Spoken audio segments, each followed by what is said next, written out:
सावन का महीना चल रहा है और सावन का ये पवित्र और पावन महीना भगवान शिव को अत्यंत प्रिय है। आज हम आपको अपनी खास पेशकश में भगवान शिव के गुण और विराट स्वरूप के बारे में बताएंगे। शिव का लौकिक नहीं बल्कि आध्यात्मिक और तात्विक विश्लेषण करेंगे। शिव तत्व को, शिव के रहस्य को डिकोड करेंगे। तो बने रहिए अगले आधे घंटे तक हमारे साथ और जानिए कि शिवोहम का गूढ़ विज्ञान आखिर है क्या।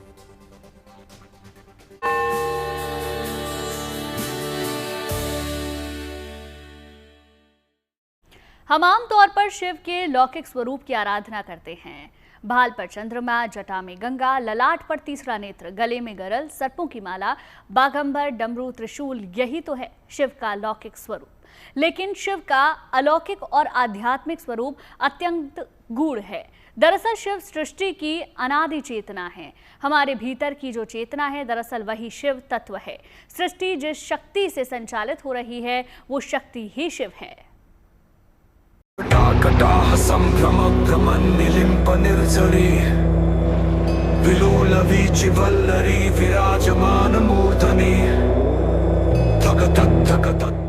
मन में शिव शब्द का संघात होते ही मानस पटल पर एक आकृति उभरती है।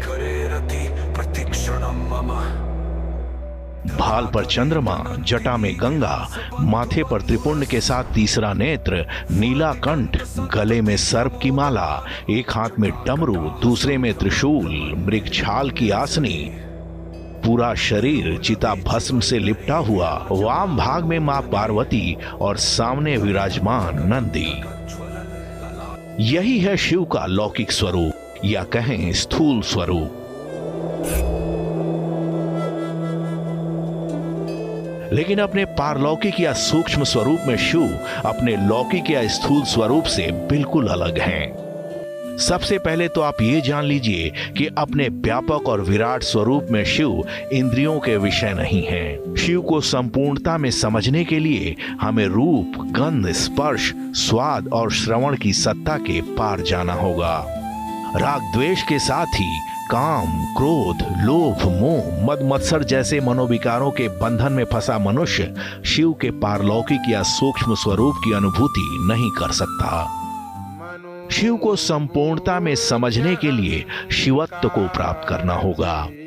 8वीं सदी के आखिर में 32 वर्ष के लिए धरती को धन्य करने आए शिव के अंशावतार आदि गुरु शंकराचार्य ने अपनी युगातीत रचना निर्वाण अष्टकम में प्राणी मात्र को शिवांश निरूपित करते हुए लिखा है, मनोबुद्धि अहंकार चित्तानि नाहम, न च श्रोत्र जिह्वे, न च घ्राण नेत्रे, न च व्योम भूमिर, न तेजो न वायु, चिदानंद रूपः शिवोहम शिवोहम।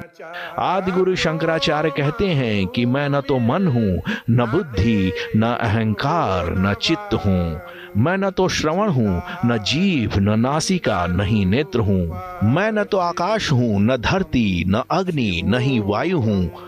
मैं तो शुद्ध चेतना हूं, अनादि अनंत शिव हूं। शंकराचार्य के इस तात्विक दर्शन की लौकिक व्याख्या की जाए तो यही अर्थ निकलता है कि समस्त चराचर जगत में जो विशुद्ध चेतना है वही शिव है।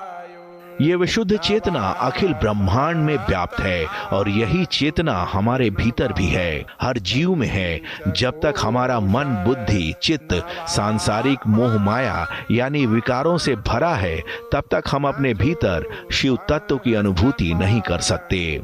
शिवत्व की चेतना की अनुभूति के लिए इन्हें खाली करना होगा, बिल्कुल खाली, शून्य। शून्य होते ही शिव की चेतना का अलौकिक प्रकाश फैलने लगेगा। It is in the lap of Shiva that cosmos is happening, because it's that which is not. When somebody realizes that or experiences that, we call that person also Shiva. This is how Adiyogi got labeled as Shiva, because he touched that dimension, became one with it. And the only way you can know it is by dissolving into it, not by grasping it. साफ है कि पूर्ण रूप से रिक्त हो जाना ही शिवत्व है।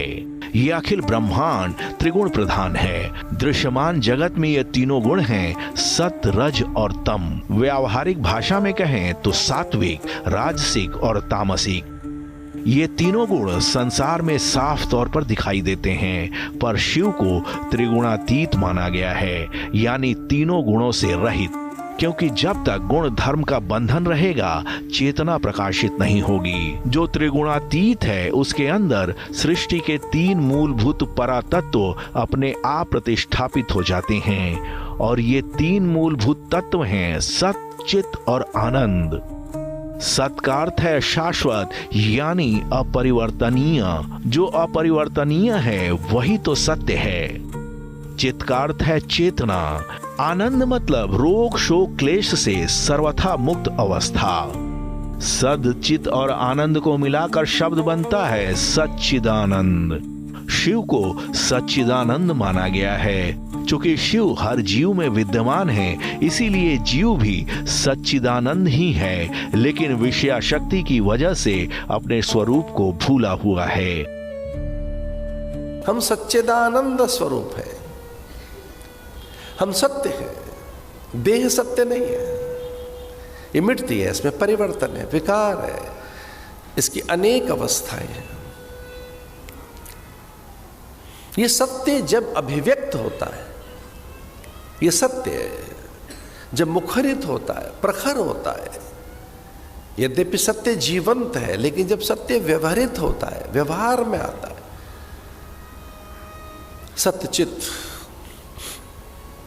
आनंद, इसकी जो मूल सत्ता है कथा की वो सच्चिदानंद है। आनंदो वै ब्रह्म, इसलिए ब्रह्म को आनंद कहा गया।